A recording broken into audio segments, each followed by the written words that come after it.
Hi guys! Welcome back to my channel and I hope you're doing great wherever you are. And guys, for today's video is mag-share ako sa inyo ng tatlong mabisang papuri para sa ating ka-LDR. Kaya yung mga may ka-LDR dyan, stay tuned. Okay?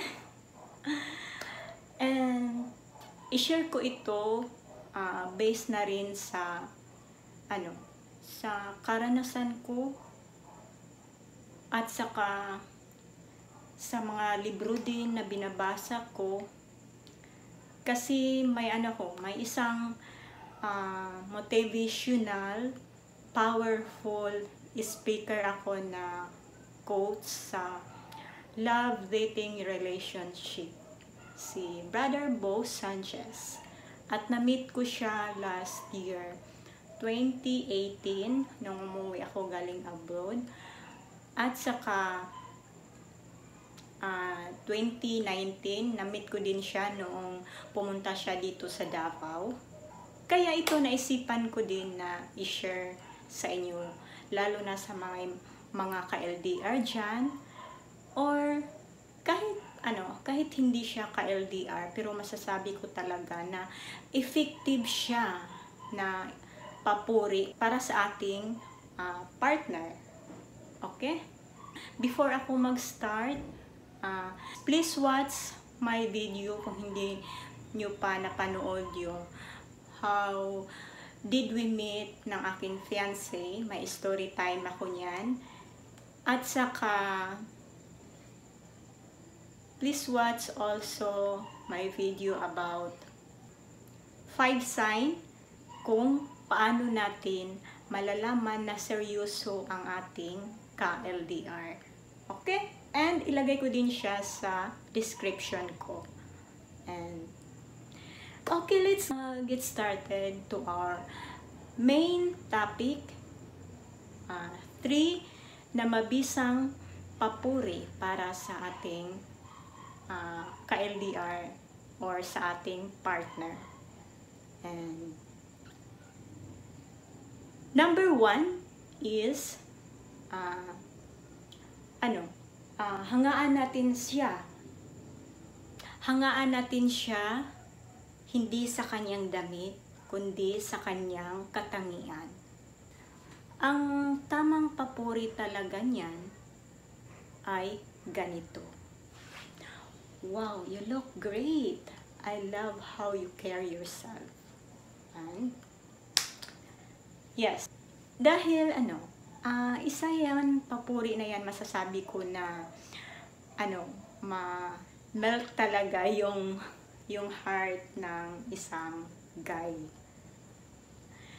Then number 2 is gusto ng isang lalaki talaga is gusto niya yung ma-feel niya na special siya.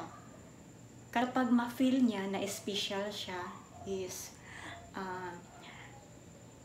special din ang pag-treat niya sa iyo.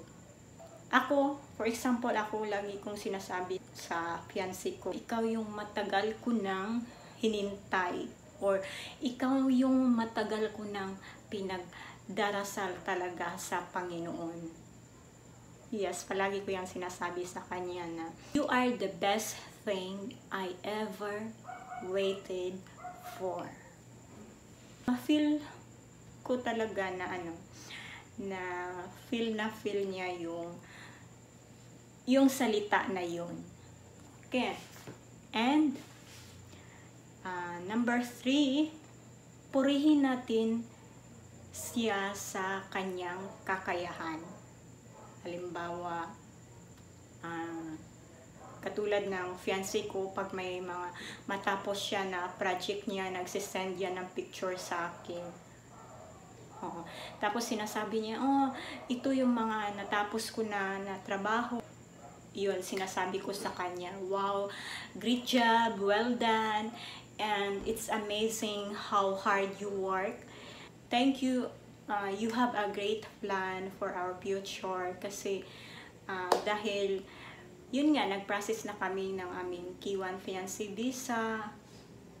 Isa din sa yung purihin natin ang kanyang kakayahan, isabihan natin sila na I appreciate you. Make sure lang na hindi siya maiba talaga sa I appreciate it. Kasi ang it represents sa action. Ang you represents sa man. I appreciate you is talaga siya, isang mabisang papuri sa isang tao.